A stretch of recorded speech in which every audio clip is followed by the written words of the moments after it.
నమస్తే, welcome to TV9 news. నేను మీ మధు. ఎక్కడ పోగొట్టుకుంటే అక్కడే వెతకాలన్న పాత సామెతను అక్షరాల ఫాలో అయ్యారు పవన్ కళ్యాణ్. మార్పు కోసం తన అన్న చిరంజీవి ప్రజారాజ్యం పేరుతో పార్టీ పెట్టడం, అనూహ్య పరిణామాలతో ఆ పార్టీని కాంగ్రెస్ లో కలిపేయడం, అప్పటి వరకున్న ఇమేజ్ మొత్తం డ్యామేజ్ కావడం అవన్నీ కూడా తెలిసిందే. ఇలాంటి పరిస్థితుల్లో తెలుగు రాజకీయాల్లో కొత్త శకానికి తెర తీయాలన్న తలంపుతో జనసేన పేరుతో పార్టీ పెట్టిన పవన్ కళ్యాణ్ ఎదుర్కొంటున్న సమస్యలు అన్ని ఇన్ని కావు. ఓవైపు అవమానాలు, మరోవైపు సందేహాలు, అన్నింటికి మించి సినిమా రాజకీయాల్లో ఏది కావాలో తేల్చుకోవాలన్న సూటిపోటి మాటల నడుమ ఏళ్లకు ఏళ్లు రాజకీయ ప్రయాణం అంత తేలికైన విషయం అయితే కాదు ఆయనకి. ఇదంతా ఒక ఎత్తు అయితే, ఎంత కష్టపడిన ఫలితం దక్కని తీరుతో నిరాశకు గురైనప్పటికీ వెనక్కి తగ్గకపోవడం పవన్ కళ్యాణ్ కు మాత్రమే సాధ్యమవుతుంది. ఒకరికి విజయాన్ని ఇవ్వడం ఎంత సులువు అన్న పరిస్థితి నుంచి గెలుపు కోసం అవసరానికి మించిన శ్రమ, సిద్ధమైన కమిట్మెంట్ కు గెలుపు పవన్ కళ్యాణ్ వశమైంది. అయితే ఆలస్యంగా వచ్చే ఫలితం ఎలా ఉంటుందన్నది 2024 ఏపీ ఎన్నికల ఫలితాలే చెప్పేశాయి. 100% స్ట్రైక్ రేటుతో తెలుగు రాజకీయాల్లో శక్తివంతమైన పవర్ హౌస్ గా మారిన పవన్ మీద ఇప్పటికీ ఎన్నో సందేహాలు, ఓటమిని నిండుగా ఆయన ఖాతాలో వేసేందుకు వెనకాడని వారు అపూర్వ విజయాన్ని సాధించిన వేళ సైతం గాలివాటు గెలుపుగా చేసే వ్యాఖ్యల్ని పెద్దగా పట్టించుకోకుండా ఆయన తాను చేయాలనుకున్నది చేసుకుంటూ పోయారు పవన్ కళ్యాణ్. ఇప్పుడు ఆయన విషయంలో ఎవరికి ఎలాంటి సందేహాలు లేని స్థాయికి చేరిపోయారు ఆయన అని చెప్పొచ్చు. సినీ నటనకు రాజకీయం వంటబట్టదని, ఒకవేళ గ్లామర్ తో ఎన్నికల విజయం సాధించిన పాలనతో ప్రజల మన్ననలు పొందడం అంత ఈజీ కాదనే వ్యాఖ్యలకు చేతలతో బదులిచ్చేశారు పవన్ కళ్యాణ్. ఏపీ డిప్యూటీ ముఖ్యమంత్రి బాధ్యతలు స్వీకరించిన రోజున పవన్ పనితీరు మీద ఎవరికి ఎలాంటి అంచనాలు లేవు. మరో డిప్యూటీ సీఎం గానే అందరూ భావించారు. కానీ డిప్యూటీ సీఎం బాధ్యతలు చేపట్టిన మొదటి రోజునే 10 గంటల పాటు తన శాఖకు సంబంధించిన అధికారులతో రివ్యూ చేసిన వేళ మొదటిసారి ఆయనలోని లోతు పంచాయతీరాజ్, అటవీ శాఖ అధికారులతో పాటు గ్రామీణాభివృద్ధి శాఖలకు కూడా బాగా అర్థమైంది. అయినప్పటికీ సందేహాలు విడిచిపెట్టని వారికి తన ఆఫీసులకు అవసరమైన ఫర్నిచర్ను తన సొంత డబ్బులతో ఖర్చు చేసి ఏర్పాటు చేసుకోవడం ద్వారా వేలెత్తి చూపించేందుకు పవన్ ఎవరికి అవకాశం ఇవ్వరన్న మాట ఇక్కడ స్పష్టమవుతుంది.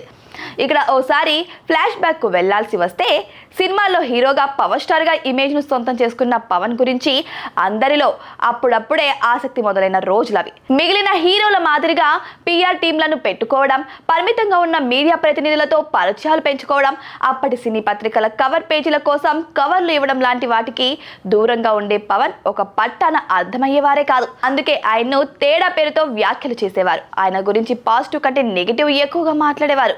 ఎందుకు ఇలా అంటే, మాటలతో అదే పనిగా ఆకాశానికి ఎత్తేసే వారికి దూరంగా ఉండడం పవన్ కు మొదటి నుంచి అలవాటు. నిజానికి అదే ఆయనకు శాపమైంది. అయినప్పటికీ ఆయన అస్సలు మారలేదు. తన గురించి నెగిటివ్ గా ప్రచారం చేసినప్పటికీ ఆయనలోని హీరోను అభిమానులకు అర్థం చేసుకోవడం, ఆయన్ను అభిమానించే స్థాయి నుంచి ఆరాధించే వరకు వెళ్ళిపోయారు.